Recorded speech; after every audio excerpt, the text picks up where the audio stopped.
அனைவருக்கும் வணக்கம். கேப்டன் பிரபாகர் இந்த படம் பார்த்தீங்கன்னா உண்மையிலேயே ஒரு தமிழ் சினிமாவில் ஒரு எவர்கிரீன் படம். இன்றைக்கும் ஒரு அசைக்க முடியாத ஒரு டைட்டில். இந்த இந்த இந்த இந்த க்ரூ இருக்காங்கன்னா அது மிகையாகாது. அன்றைக்கி கேப்டனும் சரி, பப்பானா லைக் ராவுத்தர் சாரை வந்து நான் சின்ன வயசுலேருந்து பப்பா அப்படின்னு கூப்பிடுவேன். அது ஏன்னு எனக்கும் தெரியாது. அது பப்பான்னு தான் அவரை நான் கூப்பிடுவேன். அது பாப்பான்றது வந்து சின்ன வயசில் பப்பாவாக மாறிடுச்சு எனக்கு தெரியல. அதனால் அதை அப்பான்னு தான் அவரை நான் கூப்பிடுவேன். ஸோ கேப்டனும் ராவுத்தர் பாப்பாவும் 2 பேரும் ஒரு மிகப்பெரிய ஒரு படத்தை உருவாக்குறதுக்கு முக்கியமான காரணமாக இருந்த செல்வமணி சாரும் இந்த நேரத்தில் நான் சொல்லிக்கிறேன். இந்த கேப்டன் பிரபாகரன் நீங்கள் பார்த்தீங்கன்னா இது கேப்டனோட 100வது படம்.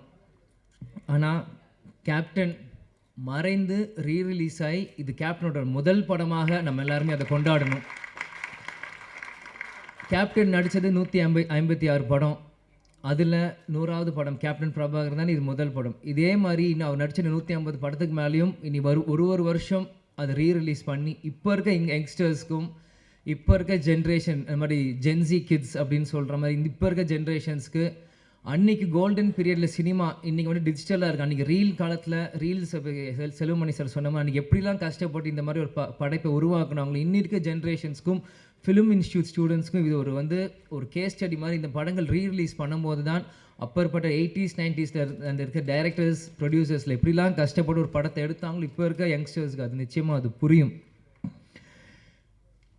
இன்றைக்கி இந்த கமலா சினிமாவிலேருந்து நம்ம பேசிகிட்டு இருக்கோம். வரும்போது முதல்ல அந்த கமலா தேட்டர் ஓனர் வந்து நீங்கள் வெல்கம் டு கமலா அப்படின்னு சொன்னார். சின்ன வயசுலேருந்து கேப்டன் படங்கள் எத்தனையோ படங்கள் கமலா தேட்டரில் விசில் அடித்து நான் பார்த்துருக்கேன். ஞாபகம் இந்த தேட்டர் எனக்கு கொடுக்குது. பிறகு ராவுத்தர் பப்பாவும் கேப்டனும் எப்படிலாம் ஒரு ஃப்ரெண்ட்ஷிப்பாக இருந்து பல படங்கள் அவங்க தயாரித்தாங்க. அதில் 60-70% எல்லாமே மிகப்பெரிய ஒரு ஹிட் அந்த படங்கள் எல்லாமே.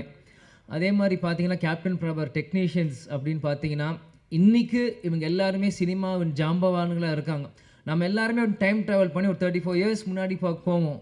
இன்றைக்கி எப்படி அவங்களாம் அன்றைக்கி இருந்திருப்பாங்களோ இன்றைக்கி அதே வேகத்தை அதே உத்வேகத்தோடு தான் ஒவ்வொருத்தங்க பேசும்போது அவங்க நான் கண்ணிலையும் அவங்க இதில் நான் பார்த்தேன்.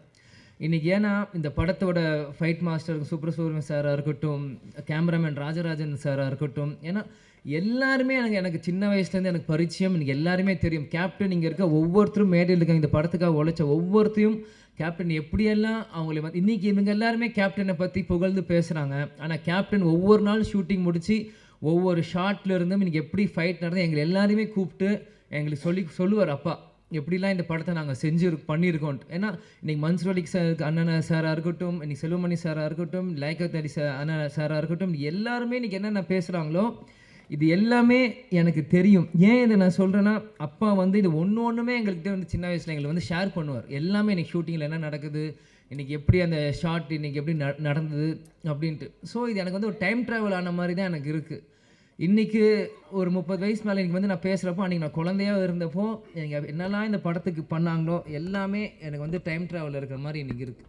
அன்றைக்கி இருந்த இளைஞர்கள் இன்றைக்கி ஜாம்பவான்களாக இருக்காங்க. இந்த பொறுப்பு இன்றைக்கி இருக்க இளைஞர்களுக்கு நம்ம வந்து இந்த படத்தை நம்ம தூக்கி கொண்டாடணும். இது நம்மளோட பொறுப்பு. ஏன்னா இப்படி இருக்கும்போது தான் இந்த மாதிரி பல படைப்புகள் இன்றைக்கி இருக்க யங்ஸ்டர்ஸ் பார்க்க முடியாத படங்கள் இன்றைக்கி திரும்பி வரும். இன்றைக்கி பார்த்தீங்கன்னா ஏன் இதை சொல்கிறேன்னா நம்ம டெக்னீஷியன்ஸ் நம்ம மேக்கப் மேன் ராஜாவனாக இருக்கட்டும், இன்றைக்கி நம்மளோட இல்லை நம்மளோட ராஜேந்திரன் காஸ்டியூமர் அவராக இருக்கட்டும், எல்லாருமே கேப்டனை ஒவ்வொரு விதமாக ரசித்து தான் இன்றைக்கி கேப்டனாக இன்றைக்கி ஒரு 150 படம் பண்ணியிருக்காங்கன்னா இங்கே இருக்க ஒவ்வொருத்துக்குமான ஒரு எல்லா ஒரு கடமையிலும் பொறுப்பும் இருக்குது. இன்றைக்கி நீங்கள் பார்த்தீங்கன்னா இன்றைக்கி ரம்யா கிருஷ்ணன் மேடமாக இருக்கட்டும், இன்றைக்கி அந்த ஆட்டமாக தேரோட்டம் இன்றைக்கும் அவங்க நடந்து வரும்போது நாங்கள் பார்த்தேன். எனக்கு அவங்க நடந்து வரும்போதே எனக்கு அந்த பாட்டு மைண்டில் எனக்கு அடிக்க ஆரம்பிச்சிருச்சு. அந்த இளையராஜா சார் மியூசிக் அப்படின்னு அவங்க நடந்து வர மாதிரியே தான் எனக்கு அது இருந்தது. இன்றைக்கி சரத் சார் இன்றைக்கி வந்து சுப்ரீம் ஸ்டாராக இருக்கும்போது இந்த படத்தில் இருக்கும்போது நான் அப்படியே அன்றைக்கி கனெக்ட் பண்ணுறேன். அன்றைக்கி எவ்வளோ இளமையாக ஒரு மிஸ்டர் மெட்ராஸ் அப்படின்னு டைட்டில் எடுத்து அந்த படத்தை ஆரம்பிச்சிருக்கும் போது சரத் சார் இந்த படத்துக்கு எவ்வளோலாம் கஷ்டப்பட்டுருப்பார். செல்வமணி சார் சொன்ன கழுத்தில் உடஞ்சிருந்து இது ப்ராப்ளம் இருந்தது. இந்த மாதிரி பல விஷயங்கள் இவங்க பண்ணியிருக்காங்க. அதே மாதிரி மன்சூர் அலிகான் அண்ணன் வந்து அவர் வந்து நான் சின்ன வயசுலேருந்து அவரோட நான் எந்த ஷூட்டிங் போனாலும் என்னை தூக்கி வச்சு விளையாடுவார், கொண்டுவார். கேப்டன் ஷூட்டிங் முடிச்சு வந்தாலே சண்டை போடுவார். அவருக்கு தெரிஞ்ச விளையாட்டு எல்லாமே ஃபைட்டு தான். அதுக்கு பிறகு ஒரு சண்டை அப்படின்னா ஒரு மன்சூர் அலிகான் அவரோட தான். ஏன் இதை நான் சொல்கிறேன்னா, ஷூட்டிங் தாயகம் அப்படின்னு ஒரு படத்தில் போகிறப்போ இவ்வளோ பெரிய மூக்கு இப்படி வச்சுட்டு குன்னு மணாலியில் பின்னாடி வந்து பயமுறுத்துறது, எங்களை தூக்கிட்டு போகிறது, அவங்களோட டாட்டர்ஸ் ரூபியாக இருக்கட்டும், இந்த மாதிரி எத்தனையோ பேர் அவங்களோட சின்ன வயசில் நாங்கள் பழகியிருக்கோம். அவன் கேப்டன் பிரபாகர் அப்படின்னு பண்ணும்போது என்னைக்கு கேப்டன் அவரை உருவாக்குனாரோ, கேப்டன் மறைந்த அந்த டிசம்பர் 28 கேப்டன் காலடியிலே கடைசி வரைக்கும் இருந்து கேப்டன் இறுதி சேர்ந்த ஒரு நல்ல உள்ளம்தான் மன்சூர் அலிகான் அவர்கள். இந்த மாதிரி இது வந்து எனக்கு வந்து இது வந்து ஒரு படத்துக்காக நான் வந்து பேசுகிறனோ இல்லை இவங்க டெக்னீஷியன்ஸ் அவங்களுக்கு முன்னாடி பேசுகிறோம் எனக்கு இல்லை. இவங்க எல்லாருமே எனக்கு ஒரு ஃபேமிலி மாதிரி தான் எனக்கு தெரியுறாங்க. ஏன்னா செல்வமணி சார் நான் அவர் சொன்ன மாதிரி அவர் எப்பயுமே அவர் காரில் வருவார், அவர் வீட்டுக்கு போவார், ஹாய் சொல்லுவார், ஹலோ அங்கிள் நாங்கள் சொல்லுவோம், நாங்கள் விளையாடிட்டு இருப்போம். சிவா சாராக இருக்கட்டும், இது யாராக இருக்கட்டும், நாங்கள் சின்ன வயசுலேருந்து அவங்கள சுற்றி தான் நாங்கள் வளர்ந்துருக்கோம். இன்றைக்கி ஒரு அடுத்த ஒரு தலைமுறை வரும்போது என்னை முன்னிலைப்படுத்தி என்னை கொண்டு வரும்போது உண்மையிலே எனக்கு ரொம்ப ஒரு கௌரவமான ஒரு பெருமையான விஷயமாக இதை நான் பார்க்குறேன். நிச்சயமாக ஏன்னா நான் எப்பயுமே அப்பா கிட்ட கேட்பேன், எனக்கு எதுக்கு விஜய் பிரபாகரன் பேர் வச்சிங்க, அவனுக்கு சண்முக பாண்டியன் வச்சு. ஏன்னா ஸ்கூலில் எல்லாருமே கேட்பாங்க. இப்போ இருக்கும்போது ஸ்கூலில் படிக்கும்போது what is your father's surname last நேம்ன்றபோது விஜய் பிரபாகர் அப்படின்னு நான் சொல்லுவேன். விஜயகாந்த் எதுக்கு உங்களுக்கு காந்த்னு வைக்கல, பிரபாகர்னு வச்சிங்க அப்படின்னு எல்லாரும் கேட்பாங்க. அப்போ நான் சின்ன பையனும் அப்பாட்ட போய் கேட்டேன், எதுக்குப்பா எனக்கு விஜய் பிரபாகரன் பேர் வச்சிங்க அப்படின்னு சொல்லும்போது, இந்த படத்தோட 100வது படம் எடுக்கிறப்போ நீ பிறந்த பிறகு இலங்கை விடுதலை புலி பிரபாகர் அவர் நினைவாக உனக்கு நான் இந்த பேரை வச்சேன் அப்படின்னு. ஆனால் இந்த பேர் உனக்கு இப்போ வச்சது உனக்கு புரியாது, நான் நாளைக்கு இல்லைனாலும் இந்த பேர் பேர் சொல்லி உன்னை உயர்த்தும் அப்படின்னார். எனக்கு சின்ன வயசாக இருக்கும்போது அது எனக்கு பெருசாக எனக்கு புரியல. ஆனால் இன்றைக்கு இந்த படத்துக்கு வந்து இந்த ஆடியோ லான்ச் முன்னாடி உங்கள்கிட்ட பேசும்போது தான் இந்த செகண்ட் தான் எனக்கு 100% அது வந்து நான் உணர்றேன். ஏன்னா இந்த இப்போ இருக்க ப்ரொடியூசர் நம்ம கார்த்திக் டிஸ்ட்ரிபியூட்டர் வந்து போன வாரம் கட்சி ஆஃபீஸில் என்னை வந்து சந்திச்சு இந்த மாதிரி நீங்கள் கண்டிப்பாக இந்த படத்துக்கு நீங்கள் வரணும் ஆடியோ லான்ச்சுன்றப்போ அன்றைக்கி செல்வமணி சாரும் கூப்பிட்ருக்காங்க அப்படின்னு எனக்கு வந்து மறுப்பு சொல்ல முடியல. ஏன்னா என்றைக்குமே நான் நோ சொல்ல மாட்டேன். அன்பால் கூப்பிட்டாங்க எங்கே இருந்தாலும் நான் ஓடி வந்துடுவேன். அன்றைக்கி வந்து கண்டிப்பாக வரணும் அப்படின்னு சொல்லியிருந்தாலும் செல்வமணி சாரே சொல்கிறாரு, படத்தோட டைரக்டர் இவர் சொல்லும்போது நம்ம எப்படி பண்ணுறப்போ, ஆனால் உள்ளம் தேடி இல்லம் நாடி அப்படின்னு சுற்றுப்பயணமும் அன்றைக்கி நம்ம தொடங்க ஆரம்பிச்சிட்டோம். தொடங்குறப்போ எப்படி சொல்கிறேன்னு தெரியல. முந்தா நேற்று பார்த்தாதீங்க ஃபோன் கண்டிப்பாக வரணும் அப்படின்னு சொல்லிட்டாங்க. சரி வரேன் அப்படின்னு சொல்லிடுங்கன்ற. நேற்று திருப்பத்தூரில் பிரச்சாரம் போயிட்டுருக்கோம், பயங்கர மழை, வண்டி வரவே முடியல. என்ன இருந்தாலும் சரி நாளைக்கு பிரச்சாரம் முடிந்து நைட் 10 மணிக்கு மேலே கிளம்பி காலையில் வந்து சேர்ந்து இன்றைக்கி முன்னாடி வந்து நிற்கிறேன். ஏன்னா இதுதான் கேப்டன் எங்களுக்கு கற்றுக் கொடுத்துருக்கிறார். நீ நம்ம குடும்ப விழாவுக்கு போறியோ இல்லையோ எனக்கு கவலை இல்லை, உன்னை அன்பால் கூப்பிட்டா நம்ம கட்சிக்காரங்களும் சரி சினிமாக்காரங்க யார் கூப்பிட்டா அந்த செகண்ட் போய் நிற்கணும்ன்ட்டு ஒரு வார்த்தை கொடுத்துட்டோன்னா அங்கே போய் நிற்கணும். இதுதான் சொல்லுவார், துளசி கூட வாசம் மாறினாலும் மாறும், ஆனால் தவசி புல்ல வார்த்தை மாறக்கூடாதுன்னா அது இது ஒரு முன்னுதாரணம். இதுக்காக இந்த 35 வருஷத்துக்கு பிறகும் இந்த படம் வந்து இங்கே ரிலீஸ் ஆகுதுன்னா கண்டிப்பாக அப்பா எனக்கு அந்த பேர் வச்சுருக்காரு. இந்த படத்தை கொண்டாட இன்றைக்கி லட்சக்கணக்கான தமிழர்கள் இன்றைக்கி உலகம் முழுவதும் இருக்காங்க. இந்த இடத்தில் நான் இன்றைக்கி கேப்டன் இல்லை, அன்றைக்கி நான் பிறந்தேன், ஆனால் இன்றைக்கி அப்பா நம்ம கூட இல்லை. இருந்தாலும் நம்ம அந்த இடத்துல போய் நிற்கணும், கேப்டனுக்கு பதிலாக நம்ம அங்கே போய் இருக்கணும். இந்த படத்தை கேப்டன் இல்லாட்டியும் எங்கள் அப்பாவை இந்த விஜய் பிரபாகர் நான் கொண்டாடுறோம் இந்த யூனிட்டோட சேர்ந்து இன்றைக்கி நான் வந்து இருக்கேன். அம்மா கூட சொன்னாங்க, எதுக்கு ஷம்மு தான் சென்னையில் இருக்கா போட்டேன். இல்லை நான் போகிறேன், நான் வரேன்னு சொல்லிட்டு நான் போகிறேன், எவ்வளோ தூரமாக இருந்தாலும் சரி நான் வரேன், முடிச்சுட்டு நாளைக்கு காலை நான் திரும்பியும் வந்து சுற்றுப்பயணம் நான் கலந்துக்கிறேன். ஆனால் இன்றைக்கி மற்ற இந்த படம்னா கூட நான் யோசிச்சிருப்பேன், ஆனால் இந்த டைட்டில் இந்த கேப்டன் பிரபாகருக்கு இந்த விஜய் பிரபாகர் கண்டிப்பாக வரணும், அப்பா இல்லாத நேரத்தில் இந்த விஜய் பிரபாகர் கண்டிப்பாக இங்கே இருக்கணும் அப்படின்னு சொல்லி வந்து இந்த விழாவில் நான் பங்கேற்றதுக்கு எனக்கு உண்மையிலே ரொம்ப சந்தோஷமாகவும் பெருமையாகவும் இருக்குது. நான் வாழ்ந்த இந்த வாழ்க்கைக்கு முதல் பலன் நான் அடைஞ்சிட்டேன் அப்படின்னு தான் நான் நினைக்கிறேன்.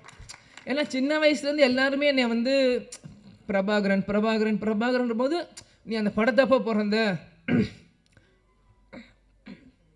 அப்பாங்க இல்லை நான் எமோஷன் ஆகக்கூடாதுன்னு தான் இருக்கேன்.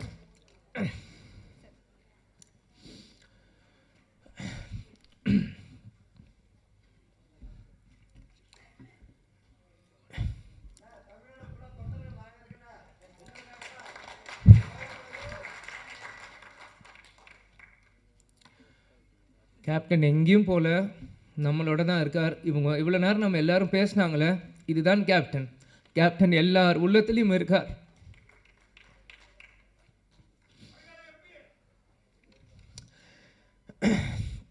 அதெல்லாம் எனக்கு முக்கியம் இல்லை. கடைசி வரைக்கும் நம்ம விஜயகாந்த் பையன்றது எனக்கு தெரியும்.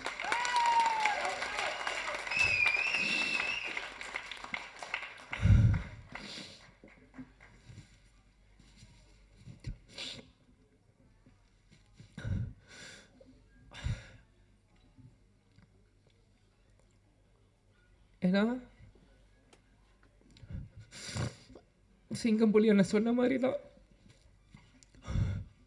தமிழ்நாடு ஒரு நல்ல தலைவரை இழந்தது.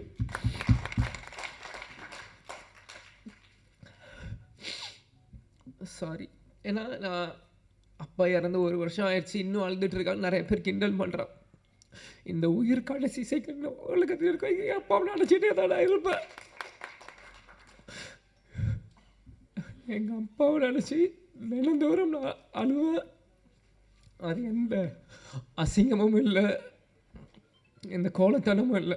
ஏன்னா நான் தோல்வியை நினச்ச அழுகலை, என்னை சூழ்ச்சியில் தோக்கடிக்கணும்னு அழுகலை. எங்கள் அப்பாவை நினச்சி எங்கள் அப்பாவை மிஸ் பண்ணுறேன், நான் அழுவேன். அதுக்கு எந்த இதுவும் இல்லை. நிச்சயம் கேப்டனோட பிளெஸ்ஸிங் இந்த படத்துக்கு இருக்கும். அங்கே இருக்க ஒவ்வொரு ஃபோட்டோவும் என்னோடய ஸ்கூல் புக்கில் நான் படிக்கும்போது எங்கள் அப்பாவோட ஃபோட்டோ ஒவ்வொருத்தையும் எங்களோட ஒரு நோட்லேயும் எங்கள் அப்பாவோட ஸ்டிக்கர், இந்த படங்கள் நான் வரும்போது இது எல்லாமே நான் பார்த்தேன். கேப்டன் அந்த ட்ரெயின் ஃபைட்டில் அந்த குதிரையில் வந்து அந்த ரெட் கோட்டில் போட்டு சண்டை போடுறதா இருக்கட்டும், குதிரையில் வரதா இருக்கட்டும், ஒன்றும் என்னோட எல்லா 150 படங்கள் நீங்கள் இன்னைக்கு கூட நீங்கள் எந்த படம் ஒரு செகண்ட் இந்த ஒரு சின்ன சீன் காமிச்சிங்கன்னா கூட இது கேப்டனோட எந்த படம் நான் சொல்ல முடியும். ஏன்னா சின்ன வயசுலேருந்து எங்கள் அப்பாவை ரசித்து ரசித்து ரசித்து ரசித்து எனக்குள்ளே ஏற்றிக்கிட்டு இந்த இடத்துல நம்ம நிற்கிறேன்னா கேப்டன் எங்கேயும் இல்லை, நம்ம கூட தான் இருக்கார். கேப்டன் ஒரு மிக சிறந்த தலைவர். அவரோட கொள்கைகளையும் லட்சியத்தையும் வெல்வதற்காக தான் இந்த விஜயபிரபா இங்கே நான் நிற்கிறேன், எனக்காக இங்கே இல்லை. நிச்சயம் இந்த படம் 100 நாட்கள் மேலே ஓடணும். அதுக்கு அந்த சப்போர்ட் மீடியா பர்சன்ஸும் சரி, தொண்டர்களும் சரி, ரசிகர்களும் சரி, இப்போ இருக்க ஜென்ரேஷன்ஸ் எல்லாருமே இந்த சப்போர்ட் நீங்கள் பண்ணணும்னு நான் கேட்டுக்கிறேன். அதனால் எல்லாருக்கும் நன்றி. சாரி, நான் அழுதுக்கூட சொன்னேன், அழுது மன்னிச்சிக்கோங்க. அதே மாதிரி இவ்வளோ நேரம் மீடியா பர்சன்ஸ் இருந்தீங்க, 11 ஆச்சு. உங்களுக்கும் இந்த நேரத்தில் நன்றியை நான் தெரிவித்துக் கொள்கிறேன். குரூக்கும் நன்றி. நன்றி, வணக்கம். Thank you. Thank you so much sir. வாழ்த்துக்கள். நன்றியுரை வழங்குவதற்காக ராவுத்தர் ஃபிலிம்ஸ் தயாரிப்பாளர் திரு அபுபக்கர் அவர்களை அன்புடன் அழைக்கிறோம்.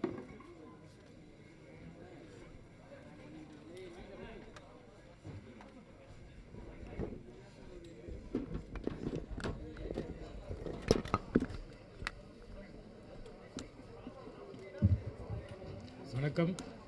நான் நன்றி உரையை சுருக்கமாக சொல்லிக்கிறேன். இந்த படம் ரிலீஸ் ஆகி 35 வருஷம் ஆயிடுச்சு. ஆனால் இன்றைக்கும் இந்த படத்துக்கு இப்படி ஒரு வரவேற்பு கிடைக்குதுங்கிறதுல நான் ரொம்ப பெருமைப்பட்டுக்கிறேன். இந்த படம் நான் பிறக்கிறதுக்கு முன்னாடி ரிலீஸ் ஆன படம். பட்